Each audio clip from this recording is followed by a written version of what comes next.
Assalamualaikum warahmatullahi wabarakatuh.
Alhamdulillahil qa'il. A'udzu billahi minasy syaithanir rajim. Wa ma zubiha 'alan nujubi wa an tastaqsimu bil azlam. Dzalikul fisq. Shadaqallahul 'azim. Sallallahu ilaha illallah wahdahu la syarika lah. Wa asyhadu anna Muhammadan abduhu wa rasuluh. Allahumma shalli wa sallim ala sayyidina Muhammad wa ala alihi wa ashabihi ajma'in. Amma ba'd. Fa ya ibadallah, ittaqullah, usikum wa iyaya bitaqwallah. Faqad fazal muttaqun.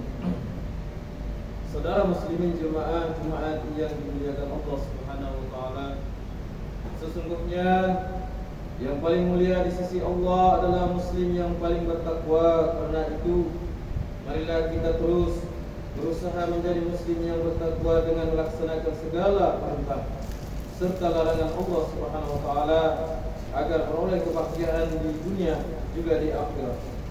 Hingga pada hari ini ingin membicarakan tajuk khutbah yang bertajuk Khurafat Jejas Akidah Umat.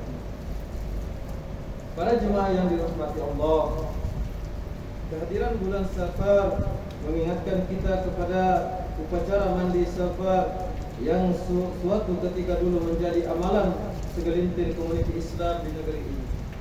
Upacara mandi Safar ini lazimnya diadakan di pantai dan di sungai dengan diisi ritual jampi, mantra, tolak bala, kerana kononnya bulan Safar membawa bala bencana. Akibat terpengaruh dengan kepercayaan khurafat itu, ada ibu bapa yang enggan mengawinkan anak mereka pada bulan Safar kerana khawatir akan berlakunya perkara yang tidak diingini. Pesta mandi Safar yang mengandung amalan karut marut dipercayai diwarisi daripada Arab jahiliyah dan sangat ditegakkan oleh Rasulullah SAW. Ini kerana Safar seperti juga bulan-bulan lain tidak membawa sial atau bala bencana. Hal ini ditegaskan oleh baginda SAW dalam sabdanya yang bermaksud, tidak ada penularan penyakit dengan sendirinya, tidak ada ialah sempena baik atau buruk, tidak ada kesialan malang kerana buruk, dan tidak ada kesialan bala bencana pada bulan Safar. Hadis riwayat Bukhari radhiyallahu anhu, Muslim, Abu Daud dan Ahmad. Oleh hal demikian, dapat kita pahami bahawa kepercayaan Safar membawa sial adalah khurafat yang dianuti oleh masyarakat Arab Jahiliyah yang sangat ditegak oleh Nabi Muhammad SAW untuk mempercayainya. Jemaah Jumat yang dikasihi Allah Subhanahu wa taala. Amalan serta kepercayaan khurafat dan tahayul masih lagi melatari kehidupan segelintir masyarakat kita meskipun kemajuan sains dan teknologi sudah digunakan pakai secara meluas dalam urusan harian kita. Sebagai contoh teknologi yang digunakan khususnya dalam soal perubatan komunikasi, pengangkutan dan sebagainya. Beberapa tahun dahulu ketika perhatian semua pihak tertumpu kepada usaha bersepadu pihak berkuasa mencari pesawat MH370 yang hilang pada 8 Mac 2014 lalu dengan menggunakan berbagai teknologi terkini dan canggih, mata turut terarah kepada gelagat seorang bomo yang menggunakan buah kelapa, bubuk dan teropong bulu dalam ritualnya di KLIA. Perbuatan bomo berkenaan dengan beberapa pembantunya kemudian menjadi bahan satira dan parodi sama ada warga tempatan dan asing, apatah lagi upacara ritual tersebut telah mendapat liputan media dalam dan luar negara. Pastinya peristiwa yang berunsur khurafat dan tahayul berkenaan amat dikesali dan sangat memalukan. Apa tidaknya perbuatan itu mencalat imej agama dan umat Islam, malah imej negara kita sebagai negara Islam progresif dan dinamik turut terbalik. Begitupun apa yang dikhawatirkan bukanlah imej yang tercela semata-mata, akan tetapi lebih dibimbangi dan ditakuti ialah kemurnian akidah boleh terjejas akibat perbuatan berunsur khurafat, tahayul dan syirik berkenaan. Sesungguhnya apa jua perlakuan atau perbuatan mensyirikkan Allah dengan benda-benda yang diciptakannya dalam alam ini adalah suatu dosa besar. Ingatlah, dosa syirik adalah dosa yang tidak diampuni sebagaimana peringatan dan ancaman Allah Subhanahu wa taala dalam firman-Nya, A'udzubillahi minasyaitonirrajim. Inna Allah la yaghfiru ay yushrika bihi wa yaghfiru ma duna dzalika liman yasha wa man yusyrik billahi faqad dhalla dhalalan ba'ida. Shadaqallahul azim. Yang bermaksud sesungguhnya Allah tidak akan mengampunkan dosa orang yang mempersekutunya dengan sesuatu apa jua dan akan mengampunkan yang lain daripada kesalahan syirik. Ini bagi sesiapa yang dikehendakinya menurut peraturan hukum-hukumnya, dan sesiapa yang mempersekutukan Allah dengan sesuatu apa jua, maka sesungguhnya dia telah sesat dengan kesesatan yang sejauh-jauhnya. Surah An-Nisa ayat 116. Saudara muslimin hamba Allah yang berbahagia, akidah yang bersih mesti sebati di dalam jiwa muslim. Akidah seorang muslim yang bersih dapat menghindarkan dirinya daripada memperhamba kepada makhluk. Memiliki akidah yang bersih menjadi asas pembinaan jati diri seseorang muslim karena ia sebagai tunjang dalam ibadah syariah dan akhlak. Justru janganlah kita mencontohi tingkah laku umat jahiliyah terdahulu yang menganggap persoalan akidah hanya sekadar mengumumkan identiti diri serta menzahirkan perbuatan baik semata-mata.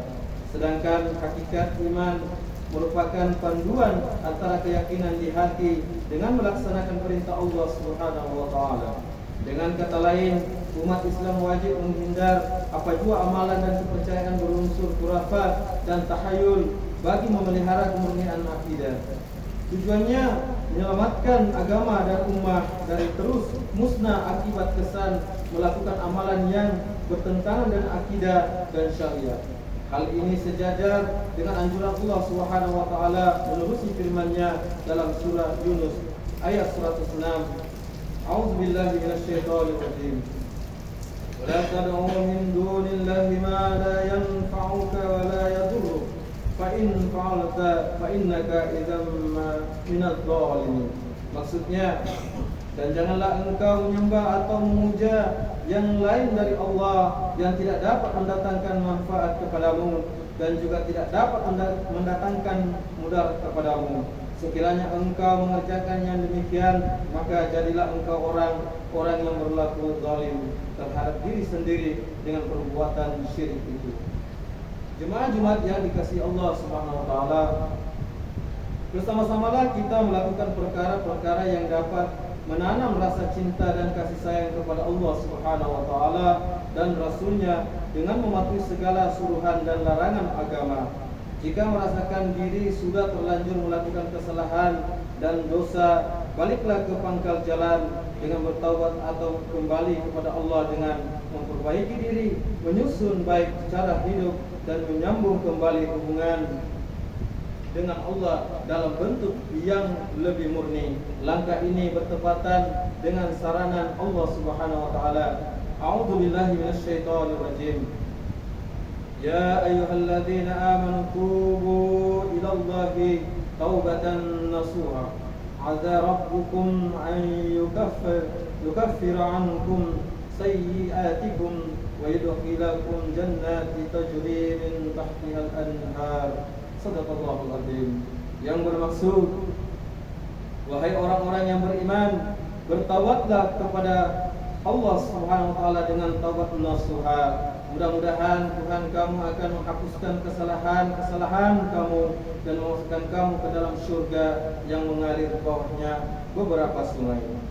Surah At-Tahrim ayat 8.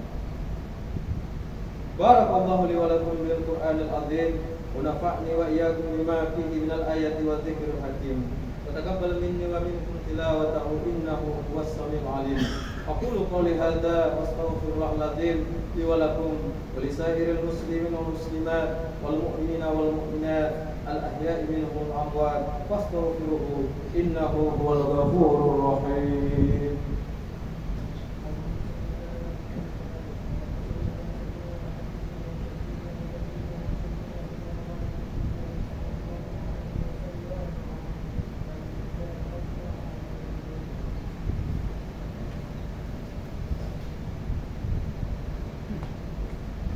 Alhamdulillahi Rabbil Alamin. Wassalatu wassalamu ala Sayyidina Muhammadin Nabiyyil Ummi wa ala alihi wa ashabihi at-tahirin wa man tabi'ahum bi ihsan ila yaumiddin. Asyhadu an la ilaha illallah wahdahu la syarika lah wa asyhadu anna Sayyidina Muhammadan abduhu wa rasuluh. Amma ba'd. Fa ya ibadallah, ittaqullaha haqqa tuqatih wa'lamu anna Allah amarakum bi amrin 'azim. Amarakum bis salati wa taslim ala nabiyil karim.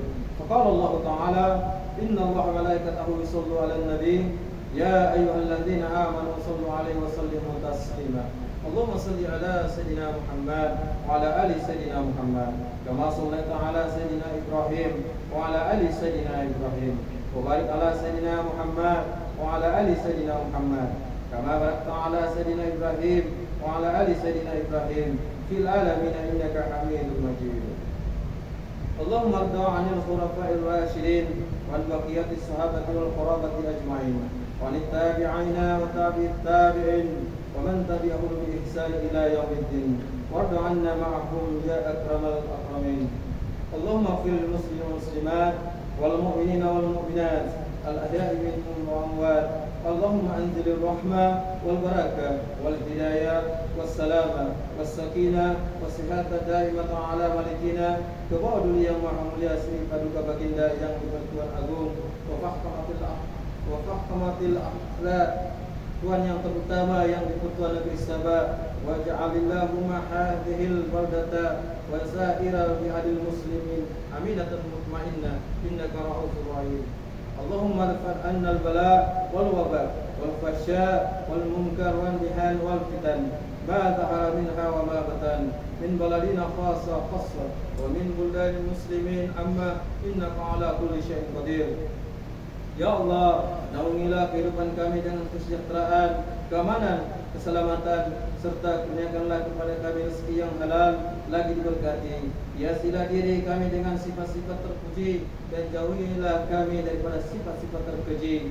Ya Allah, jadikanlah kami daripada keturunan kami orang-orang yang istiqamah, mendirikan solat secara berjamaah, menunaikan zakat, mengerjakan ibadah haji, mewakafkan harta dan berinfak pada jalan yang Engkau ridai. Sesungguhnya hanya kepada Berdua ya Allah tempat kami mengadu dan memohon pertolongan.